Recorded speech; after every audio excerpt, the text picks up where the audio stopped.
Father in heaven.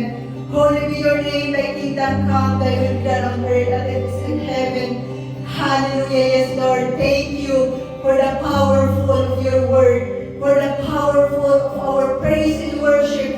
Thank you, Lord, that we are already again filled with your word, O Lord, na siya po, O Lord, na gagamitin po namin pang araw-araw sa aming pamumuhay, O Lord. Continue, O Lord, na ikaw ang patuloy at maulaw po sa aming buhay, na lagi po kami mag-focus po sa iyo, lagi po namin saliksikin ang inyong salita na siyang magpapalakas po sa amin, dahil alam po, O Lord, na maraming distraction, maraming takot, O Lord, but Lord, you have said into your word na if we are with you, the Satan or the devil will not touch us, O Lord. So let it be that the word that we have, yung natutunan po namin gabi, na we will obey you, O Lord. Let it be na mangyayari po ito sa aming buhay in the almighty name of Jesus. So Lord, I pray na patuloy pa, O Lord, na mangusap sa bawat isa,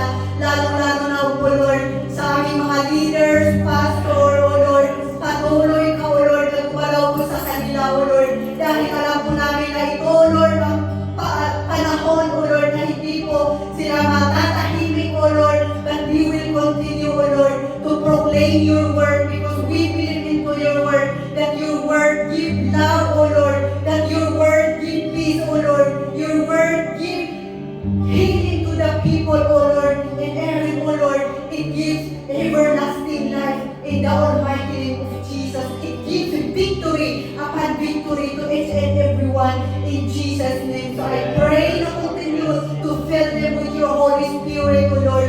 Fill them with your Holy Spirit, na lahat ng kanilang mga ginagawa, there is love in peace, and there is faithfulness, O Lord. They have a confident power and boldness to proclaim your word in the almighty name of Jesus. At lahat ng mga tao, O Lord, ay magpupuri at sumamba sa iyo, lalo-lalo na dito sa bansang Israel in the almighty name of Jesus.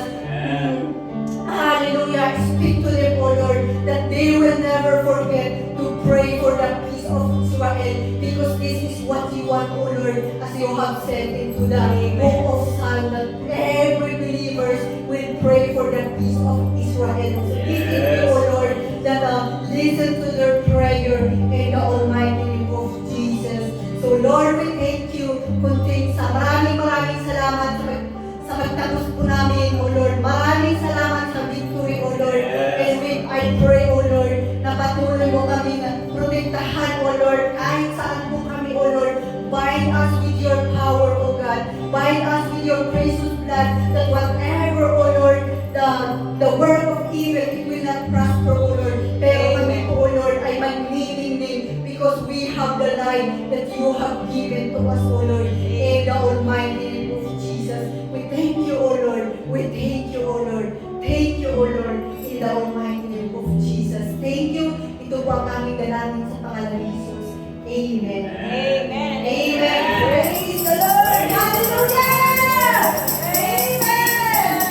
Hallelujah. Shabbat shalom. Nicola. Thank you for watching. God bless everyone. See you tomorrow. Amen. Praise the Lord. Sino